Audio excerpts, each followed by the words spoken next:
여러분 안녕하십니까? 광주 MBC 뉴스투데이입니다. 먼저 오늘의 주요 뉴스입니다. 정부가 대학 정원 감축은 물론 부실대학에 대한 퇴출 결정도 불사하겠다는 방침이 알려지면서 지방대학들이 바짝 긴장하고 있습니다.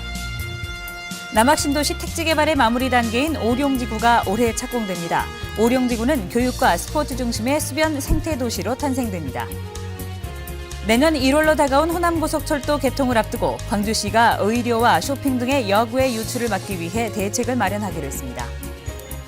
국립아시아문화전당이 올가을 완공될 예정인 가운데 광주를 비롯한 한중일 세 나라의 문화도시 교류 사업이 활발하게 진행됩니다. 대학 구조 개혁이라는 칼바람이 예고되면서 지방대학이 초긴장하고 있습니다. 정부는 대학 정원 감축은 물론 부실 대학에 대해서는 퇴출도 불사한다는 방침이어서 지역 대학들은 불안에 떨고 있습니다. 정영팔 기자입니다.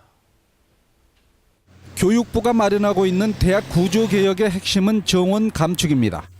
부실 대학으로 평가되면 퇴출도 감수해야 합니다. 문제는 전국 모든 대학이 평가 대상인데다 절대 평가라는 점입니다.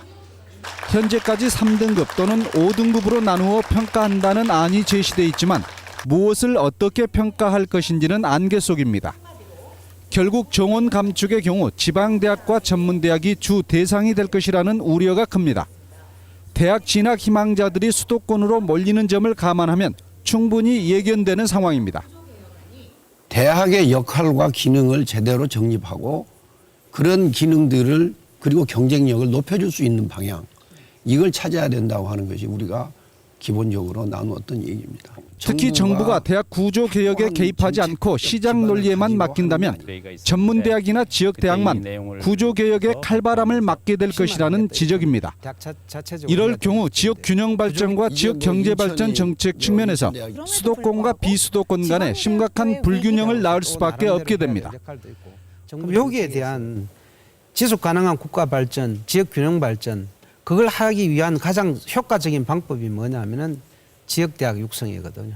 오는 2018년부터 고교 졸업자 수보다 대입 정원이 더 많아지는 이른바 학령 인구의 급감에 따른 대학 정원 조정에 대해서는 모두 공감하는 분위기입니다. 하지만 대학 평가가 공정하게 이루어질 것인지 또 대학 구조 개혁 과정에서 지방대학만 피해를 입게 되는 것은 아닌지 지방대학은 각기 자구책 마련에 나서면서도 불안감을 떨쳐내지 못하고 있습니다. MBC 뉴스 정영팔입니다. 오는 6월 지방선거를 앞두고 교육감 직선제 존폐 여부가 이달 안에 결론이 날 예정입니다. 국회 정개특위는 이달 말까지 교육자치 선거제 개선을 마무리 짓기 위해 오는 7일 공청회를 열고 교육감 직선제와 교육의원 일몰제에 관한 교육계 안팎의 의견을 수렴할 예정입니다.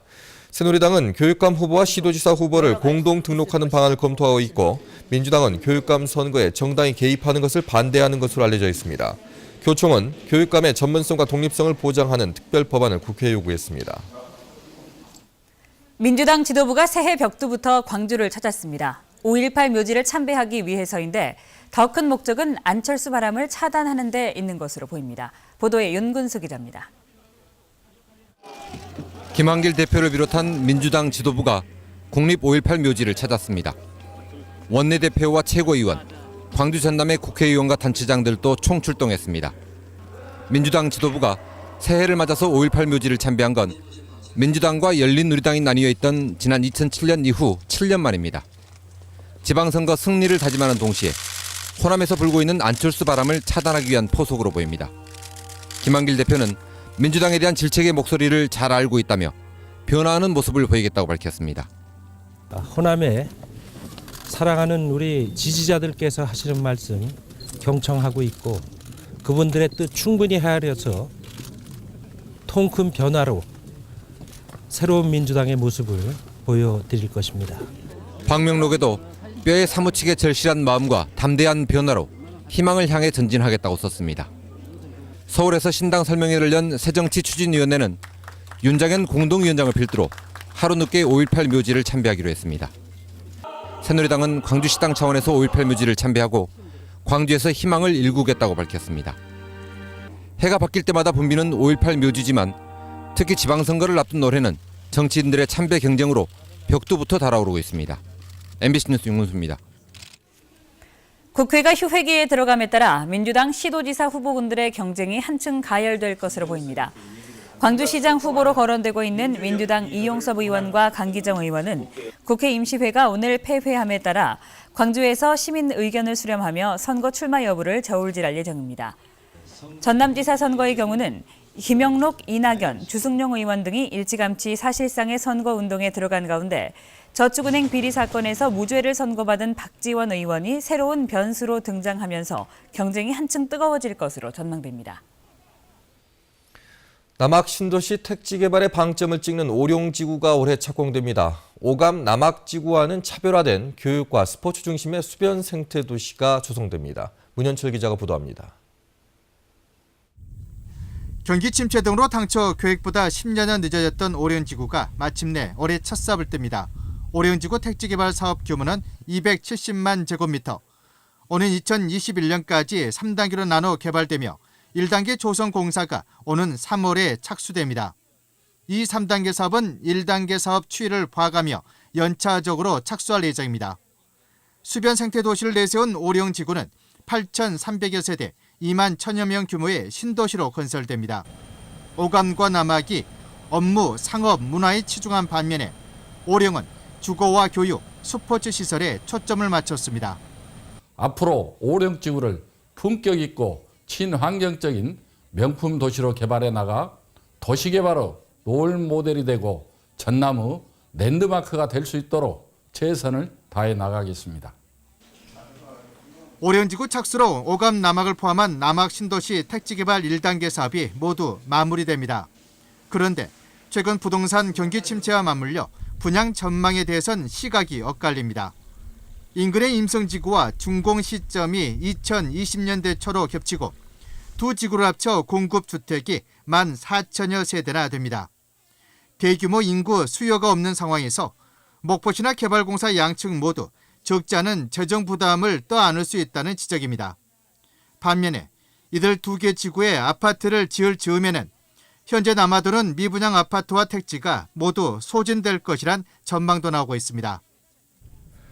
올 연말로 잡고 있는 오룡지구의 첫 분양이 택지 개발 속도와 분양 전망을 가늠하는 잣대가 될 것으로 보입니다. MBC 뉴스 문현철입니다. 황천남 지역 주식 거래량과 대금이 모두 감소한 것으로 나타났습니다. 한국거래소 광주사무소에 따르면 지난달 이 지역 주식 거래량과 거래 대금이 각각 19.76%와 20.06% 줄어들었습니다. 지역 투자자들이 전체 거래에서 차지하는 비중도 거래량은 2.29%에서 2.2%로 대금은 1.6%에서 1.46%로 감소했습니다. 내년 1월 호남 고속철도 개통을 앞두고 광주시가 역외 유출 차단에 나섭니다. 광주시는 의료 분야 역외 유출을 막기 위해 올해 초부터 내년 하반기까지 퇴행성 관절 전문 병원과 번역 응급 외상센터, 어린이 전문 병원이 개원할 예정이라고 밝혔습니다. 또 문화나 관광, 쇼핑의 역외 유출에 대비해서도 시내 특급 호텔이나 면세점을 유치하는 한편 아시아 문화전당이 개관되면 KTX 문화기행 특별열차를 운행하는 등 역외 유출 대책을 본격 추진하겠다고 밝혔습니다. 올해부터 도로명 주소가 전면 시행됐지만 곳곳에서 혼란이 잇따르고 있습니다. 옛날 주소와 새 주소가 섞여 쓰이면서 우체국이나 소방서 같은 주소가 중요한 곳에서는 특히 혼란이 더했습니다. 정착될 때까지는 당분간 시간이 더 걸릴 것으로 보입니다. 김인정 기자입니다.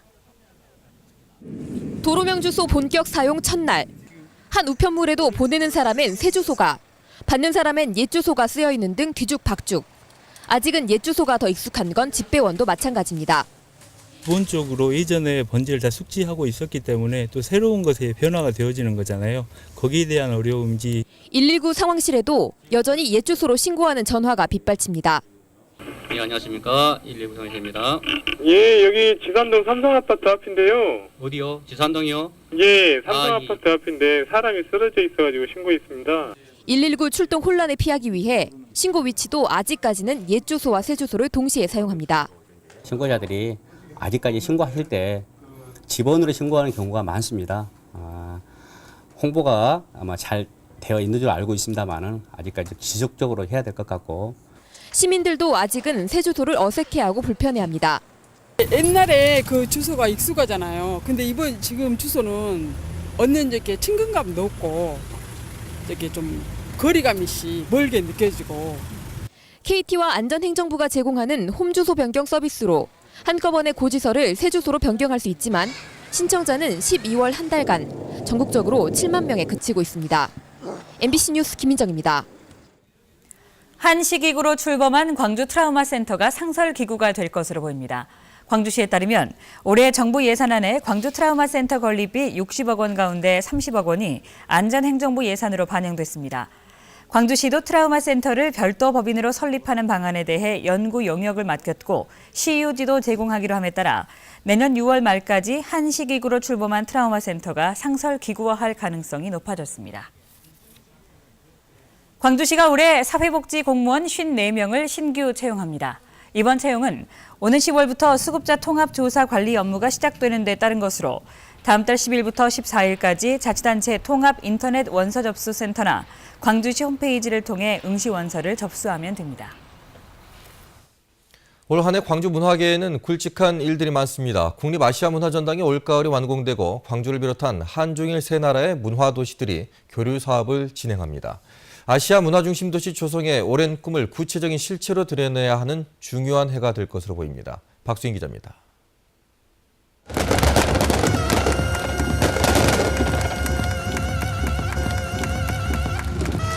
광주의 미래에 대해서 확신이 있는 만큼 우리 정부의 의지도 확고합니다. 5.18 최후의 항쟁지에 들어서는 국립아시아문화전당이 착공 9년 만인 올 하반기 완공됩니다. 공연예술의 요람이 될 아시아 예술극장과 대규모 복합 전시관을 갖춘 문화창조원 등 5개 핵심 시설이 모습을 갖춰가며 구도심의 지형도를 바꿔놓고 있습니다. 공사가 마무리되면 오는 10월쯤 시운전에 들어가 내년 7월 개관할 예정입니다. 국내외에 유례가 없을 정도로 거대한 복합문화시설을 어떤 내용물로 채우느냐가 앞으로 남은 과제입니다. 전당 운영 주체는 누구로 할지, 운영비는 어떻게 확보할지를 결정하는 일도 전당의 성패를 좌우할 사안입니다. 콘텐츠가 제대로 준비되기 위한 예산이 적시에 지원이 돼야 됩니다. 또한 그 조성사업과 함께 전당이 안정적으로 운영되기 전까지는 정부가 책임지고 지원을 하고 광주는 아시아 문화중심 도시로 기능할 수 있을지 올해 시험대에 오릅니다. 지난해 한중일 세 나라는 광주와 취안저우, 요코하마를 각국을 대표하는 문화도시로 선정했습니다. 올해는 이들 세 도시가 1년 동안 문화교류 사업을 진행합니다. 광주의 문화와 존재감을 알리고 역량을 평가받는 더 없는 기회입니다. 올해 이런 교류 행사를 성공적으로 마무리한다면 광주시가 명실공히 아시아 문화 중심 도시가 전 되리라고 생각을 합니다. 1995년 첫 전시를 연 광주 비엔날레는 올해 창립 20년을 맞습니다. 세계 5대 비엔날레로 자리 잡은 광주 비엔날레는 5월 광주의 눈으로 근현대사를 해석하고 새로운 문화 행동을 전 세계에 선포할 예정입니다. MBC 뉴스 박수인입니다. 국립아시아문화전당을 정부 소속 기관으로 유지하는 내용의 수정법안이 발의됐습니다. 민주당 박혜자 의원이 발의한 수정법안은 문화전당장을 정무직으로 임명하고 전당 운영협의회에서 위탁 사업의 내용과 범위를 정하도록 되어 있습니다. 또 문화전당 운영에 필요한 예산을 국가가 지원하도록 명시되어 있습니다. 이번 법안은 문화전당의 운영 전반을 법인에 위탁한다는 정부안과 다른 것이어서 앞으로 국회 심의 과정이 주목됩니다. 올해 향일암 일출제 관광객이 지난해에 비해서 크게 늘었습니다. 여수시는 올해 향일암 일출제를 찾은 관광객은 모두 3만 8천 명으로 지난해보다 1.5배 늘었고 관광객의 90%는 서울, 부산, 전주 등 외지인이었다고 밝혔습니다. 이는 밀레니엄 일출제 이래 최다 관광객 수를 기록한 것으로 일출을 볼 수 있다는 일기예보와 2012 여수 세계박람회로 인지도가 높아진 데 따른 효과로 분석되고 있습니다. 여수수협에서 갑오년 첫 위판이 열렸습니다.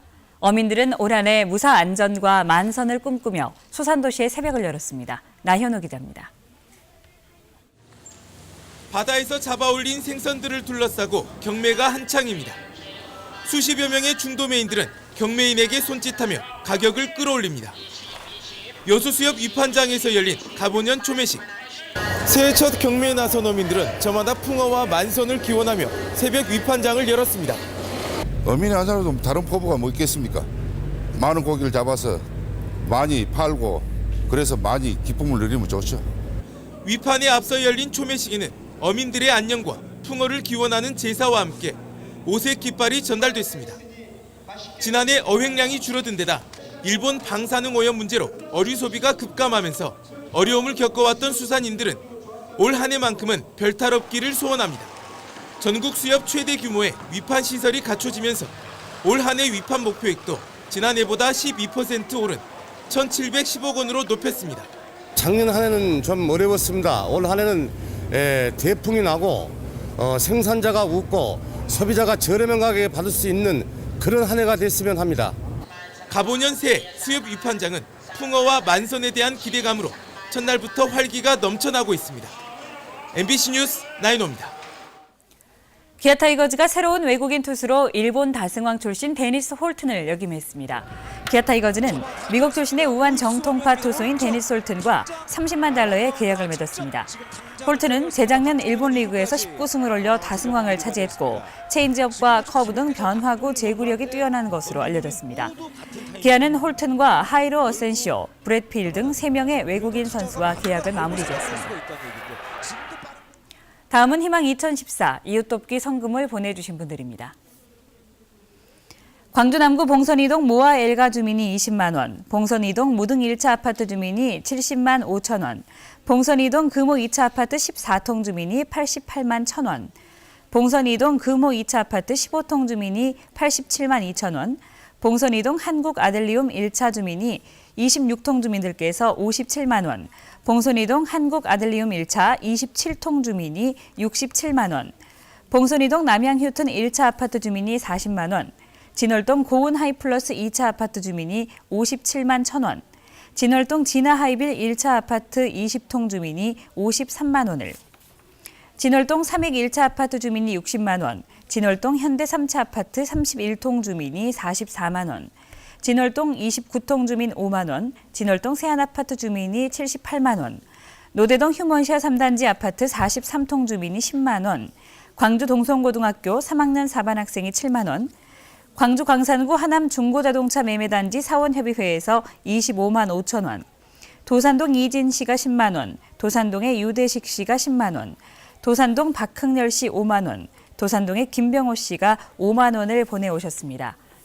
도산동 25통 주민이 10만 원, 도산동 23통 우미 아파트 주민이 10만 원, 광주 북구 우남 3동 미라보 3차 아파트 분여회에서 51만 원, 우남 3동 8통 우성 아파트 주민이 30만 원, 우남 3동 14통 금호타운 주민이 35만 8천 원, 연제동 대주피올의 황형철 씨가 10만 원, 금부초등학교 5학년 4반에서 10만 원, 광주여자고등학교 학생이 71만 4천 원을 기탁해 주셨습니다. 성금을 보내주신 분들께 감사드립니다. 국립나주박물관은 겨울방학을 맞아 오는 14일부터 26일까지 어린이와 가족이 함께하는 교육 프로그램을 운영합니다. 이번 겨울방학 교육은 마한 시대의 전시 유물을 중심으로 역사와 문화를 재미있게 이해할 수 있는 체험 위주의 프로그램으로 구성됩니다. 교육에 참가하고 싶은 어린이나 가족은 오는 12일까지 국립나주박물관 홈페이지에 신청해야 합니다.